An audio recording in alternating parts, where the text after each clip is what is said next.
Tides are the wonderful natural movement of salt water around our planet. In the UK, we have 2 tides in a 24-hour period. Tides in the UK are actually really big waves. The peak of that wave is our high tide, and the trough of that wave is the low tide.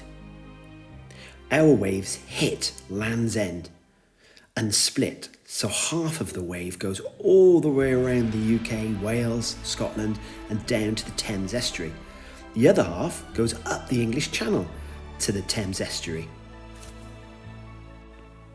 The peak of each of these waves are roughly 12 hours apart.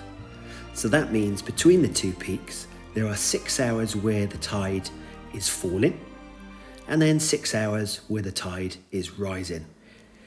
Within each 24-hour period, our tides adjust by about 50 minutes. So if it was high tide at noon on a Saturday, it would be high tide on the Sunday at about 12:50.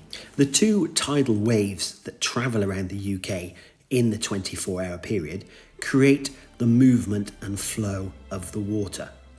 What that means is, if I was standing at the beach and the tide was coming in, flooding, that means I would have water rising around me, but it wouldn't be pushing me in. Actually, on our country, the flow, the movement of the water are either left or right or left, not in or out, unless, of course, you're at an estuary.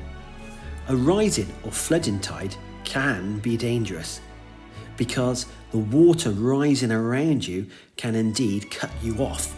So whether you are, in this case, on a sandbar or on a headland where there are rocks, you might not notice that the water silently has come all around you and has cut you off. This is why it's so important to check the tide times and to understand if the water is rising or falling.